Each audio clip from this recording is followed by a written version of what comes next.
Natyrisht që mediat ndërkombëtare, rajonale, ballkanike, katunareske, fshatare, janë marrë me atë që quhet atentati në tentativë ndaj presidentit Trump. Në fakt, nuk mund ta përshkruaj si atentat ndaj zotit Trump, por janë dëgjuar krismje armësh në perimetrin e sigurisë në një aktivitet të presidentit Trump me korespondentët e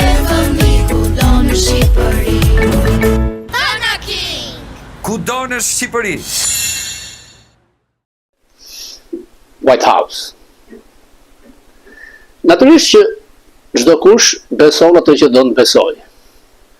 Ka shumë zëra ignorant që nuk e njohin këtë realitet amerikan që zoti Trump e ka organizuar vetë këtë lloj atentati për të rritur pollet e tij dhe për fajsuar Iranin. Nonsense. Ju e pat vetë se si Melania u tmerrua dhe ul poshtë tavolinës, patë dhe drejtorin e FBI që rinde si idiot. Nuk e di pse duhet ishte në tërhezat ku ulen gazetarët. Dhe aq më tepër, në qoftë se do të kishte qenë kjo e organizuar, që nuk ka sesi, sepse është komplot i madh, dhe do dalë, në intervistën që zoti Trump dha në 60 Minutes, gazetarja e majt, i tha tek manifesti i personit që Orvat bënte këtë masakër, whatever, thoshte që unë nuk mund të pranoj një përdhënues, pedofil, dhe Trump i tha që ti je nivel budallaqe, si më bën këto pyetje, unë nuk kam përdhënuar njeri, unë nuk jam pedofil, mua më ka dhënë pafajsin. Pra në emisionet më të shikuar amerikan doli kjo, akuzat për pedofili dhe përdhunim ndaj zotit Trump përmes dikujt që vrapoi siç mundur të kalonte perimetrin. Në qoftë se do ishte organizuar, këto nuk do të shkruheshin për të dëmtuar, sepse kjo dëmton më shumë zotin Trump. Hillary nuk është lartë nga selia ambasadës shqiptare. Unë kam qenë disa herë në pritje diplomatike dhe më duket nonsense se si mund të kalosh perimetrin e sigurisë kur ka një veprimtari që është presidenti. Është thuajse e pamundur. Natyrisht që, siç tha prokurori përgjithshëm detyrë, personi që duket afrikan-amerikan me 2 diploma për inxhinieri dhe master në shkenca kombëtarike ka ardhur me tren nga Kalifornia, ka prenotuar një dhomë në hotel, po se si ka hyrë me armë gjallë, thonë, armë të madhe me pistolet dhe me thika, asnjë nuk e shpjegon. Natyrisht që arroganca e Secret Service, largimi profesionistëve nga FBI, ka bërë që niveli i mbrojtjes së zotit Trump të bjerë në këto nivele. Ka pasur agent të Secret Service ndaj protestuesve të shumtë rreth hotelit Hilton. Propozimi ka qenë që nga çdo gabim nxirret mësim. Presidenti Trump duhet vesh jelek antiplumb për veprimtaritë i jashtë takimet e tij. Mbaj mend që Reagani thotë që jam detyruar të mbaj antiplumb kur më është thënë se është paguar një vrasës nga Gaddafi dhe më vonë në median amerikane i paguari nga Gaddafi pas kërkëqen Xheftet Mustafa. E kam edhe tek gjyqi i Halit Bajramit dhe ndikur në Fokus. A është e vërtet? Është vështirë të ndash të vërtetën nga fake. Ka disa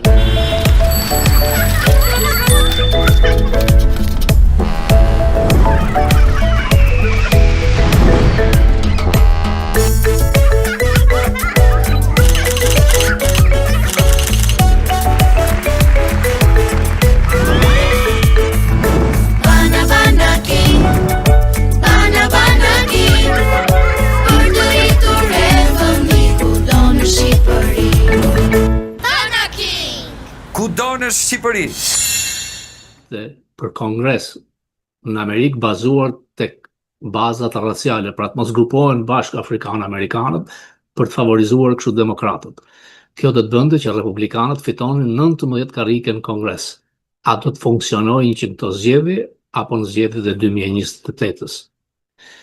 Blokada ndaj Iranit po funksionon më mirë se sa bombardimet pafund nga Donald Trump që kanë shkaktuar gjysmë trilion dollar humbje, por nga blokada janë 500 milion dollar humbje në ditë për Iranin.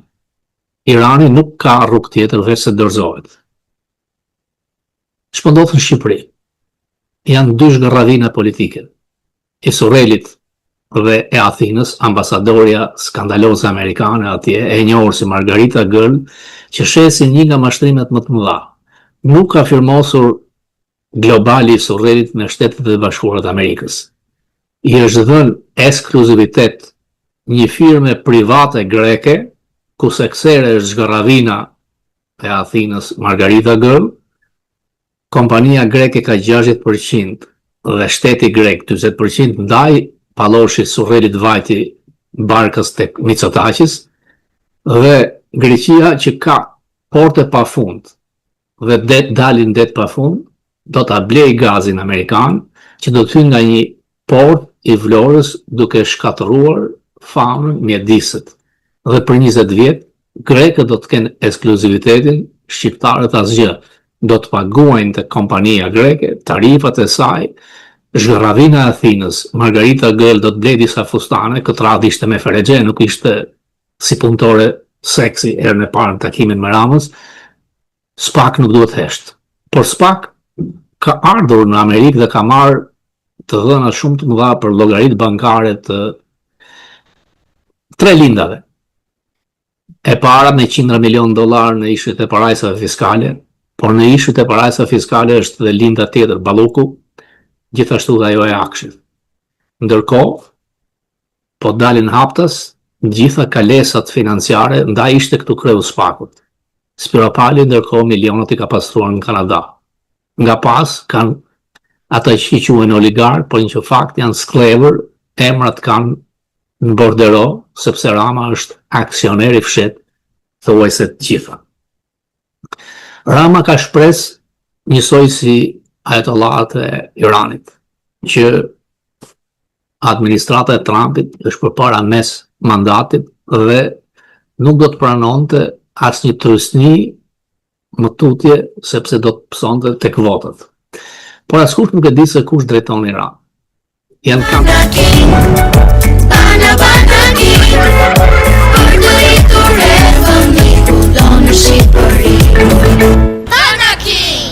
Kudo në Shqipëri. Kongresi Johnson të t'jap një pikturë të Thomas Jeffersonit nga shtëpia e bardhë, me jep të një të James Polk.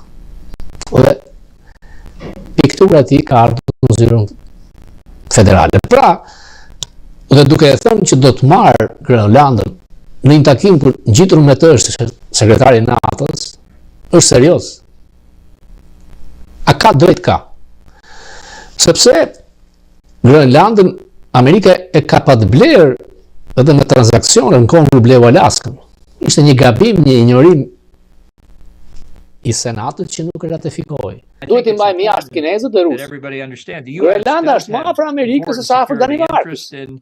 Greenland, we want to keep the Chinese and the Russians më afër Washingtonit se sa Copenhagen. Amerikanët donin ta blinin në vitin 1867, atë vit që ne blem Alaskën, dhe Rusisë, atje e blem, ja blem Grenlandën. Grenlandën ja blem nga Danimarka, por Senati nuk e ratifikoi të traktat të Berës. Por kur ka qenë lufta e dytë botërore, Grenlanda është lutur presidentit Roosevelt, eja na pushto të na shpëtosh nga nazizmi. Dhe kjo ka ndodhur. Maricët kanë luftuar, i kanë mbrojtur nga nazizmi, dhe është një bazë amerikane në Groenland. Në luftën e dytë botërore, Roosevelt i dërgoi maricët në Groenland për të mbrojtur Barganin e anijeve ushtarake në Atlantikun Verior. Askush nuk duhet ta nënvlerësojë se sa rëndësi ka Groenlanda. Do të jemi lumtur që ta kemi sovranitet të plotë ndaj Groenlandës. Nuk është e mundur, por ka rrugë të tjera që të rrisim sigurinë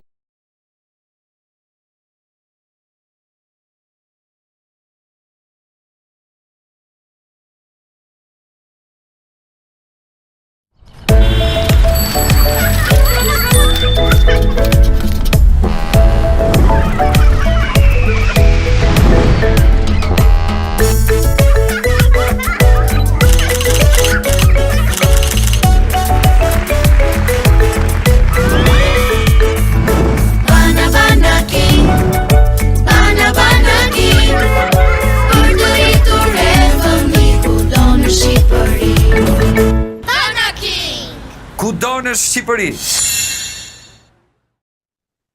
Pra, mbreti ka dalë Akuriq, tërësisht, a do duan Amerikanët të kenë një aleat tillë në Ballkan, nuk besoj. E njëjta gjë do të ndodhë siç ngjau me Bullgarinë. Departamenti e përshkallëzoi luftën ndaj tyre edhe pse mesazhet nuk thuhen publikisht, sepse nuk ka dhaj shumë rëndësi. Nga ana tjetër, disa figura ligavece pa asnjë lidhje shpirtërore me problemin, madje dikush që doli me shkop bejsbolli, luan lojën e ballukut të Tramës. Opozit me opozitën, siç ka qenë klani gjithë jetën. Një nisëm e Hoxhës Lisandrit për të larguar nga drejtimi të gjithë elementet të Soros tek PD-ja është duhet falenderuar, duhet vlerësuar. S'kan asnjë lidhje me djathtën shqiptare, asnjë lidhje me traditat, me familjen, open gay, antifamilje, dhe të pavotruar. Do të ishte një hap më përpara. Protesta nuk bëhet me datë, dasmat, fejesat, lajmet, hajde të prenden, hajde të shtunën, plasin vetë. Nuk ka ku shkon, mbas këtyre fakteve monstruoze, të këtij grupi të strukturuar kriminal nga Durrësi, Sinaloa, ajo do t'ja ha kokën Ramës. Por çdo gjë ngjet aty brenda. Natyrisht që këtu për mua ja kanë vënë kryqin. Sepse ka prekur atje ku s'duhet. Dhe diskursi i tij politik anti-amerikan, që më vonë përgatit që jam i viktimizuar, si dikur Hoxha, sepse në shpirt në themel janë varshavian, dhe ajo që thot Berisha ke hikur me autoblind në 91-shin do të ngjas përsëri. Mbi të gjitha ke larguar 1 milion vetë. Dhe vjedhje të tupshme të një nivelit. Por ti vjedhjen e ke nisur që tek bashkia.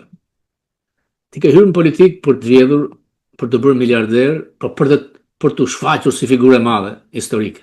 Të njëjtin gjë synoi Gaddafi, Mubaraku, në Tunizi, 10 fundit tyre, Sadami.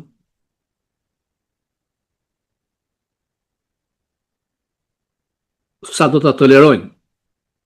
Nuk e di. Ndërkohë, shqiptarët presin si do t'rregojë Amerika.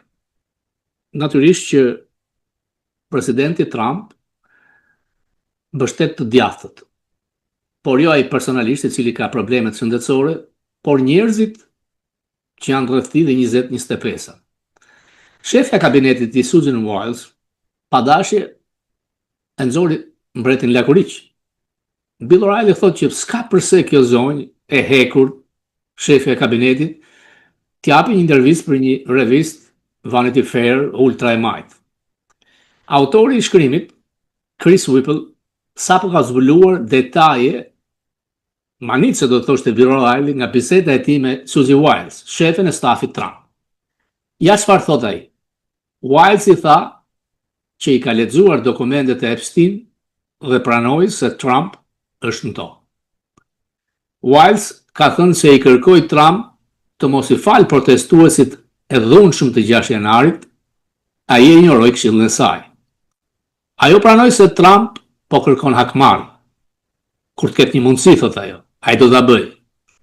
Ajo u përpoq ta bind Trumpin të ndalonte larjen e sapeve kundër armiqve të tij politik mbas 90 ditësh në detyrë. Kjo përpjekje dështoi, sepse dëshira e Trump për hakmarrje nuk u ndal kurrë. Shefja e kabinetit Wiles kundërshtoi drejt për drejt pretendimet e Trump për Bill Clinton. Ajo deklaroi se nuk ka asnjë provë që Clintoni vizitoi ndonjëherë ishullin privat të Epstein. Ajo e përshkroi Trump gjatë intervistës si një person me personalitet alkoholik. Wiles tha se aftësia e saj për të punuar me Trump vjen nga rritja e saj me një baba alkoholik, gazetarin sportiv Pat Shamaro. Për zvendës presidentin J.D. Vance, Wiles tha se ai ka qenë një teoricien konspiracioni për një dekadë. Dhe tha se konvertimi i tij nga kritiki Trump në besnik ishte diçka politike nxitur nga ambicjet e tij në Senat dhe jo nga parimet, thot ajo. Ajo e përshkroi Elon Musk si një përdorues të deklaruar droge, si një rosak i çuditshëm, veprimet të cilit shpesh nuk ishin racionale dhe më kanë lënë të tmerruar. Drejtorin e buxhetit Russell Watt e quan një fanatik absolut të krahut djath. Wiles mbrojti Usaidin duke thënë se kushdo që i ka kushtuar vëmendje qeverisë e di që ata bëjnë një punë shumë të mirë. Ajo tha se prokuroria e përgjithshme Pam Bondi e injoroi plotësisht trajtimin e dosjeve Epstein, duke shpjeguar së pari ajo tha se dosja plot me asgjë, pastaj ajo pretendoi se lista e dëshmitarëve ose lista e klientëve ishte në tavolinën e saj dhe më pas tha nuk ka listë klientësh. Ajo tha se administrata duhet shikojë me kujdes deportimet për të shmangur gabimet. Duke ju referuar dy nënave që u arrestuan dhe u deportuan me fëmijët e tyre pasi morën pjesë vullnetarisht në takimet rutine e migracion, Wiles tha, nuk mund ta kuptoj se si e bën atë gabim, por dikush e bëri. Ajo përpoq pa sukses ta binte Trump të vononte tarifat e mëdha, duke përmendur një mosmarrëveshje të madhe midis këshilltarëve të tij. Wiles e përmlodhi mentalitetin e qeverisë së Trump në këtë mënyrë. Ai vepron me bindjen se nuk ka asgjë që nuk mund ta bëjë. Asgjë, zero, asgjë thot. Pra, intervista e saj natyrisht është marrë jashtë kontekstit dhe kanë botuar pikërisht ato që donin botonin. Dhe kishte drejt kur Bill O'Reilly thotë që pse shkon e futesh tek muret e armikut tu. Ndërkohë, diçka që më intereson, i kthejmë edhe një herë Ramës, kreu i shtetit, narkoshtetit, sipas Washington Examiner që është gazetë e kontrolluar nga 2025, dhe Trump ka shpallur si organizatë terroriste qeverinë e Venezuelës. Një armë shkatrimi masiv. Presidenti Trump ka nënshkruar një urdhër ekzekutiv që e kategorizon fentanilin narkotik si një armë shkatrimi masiv.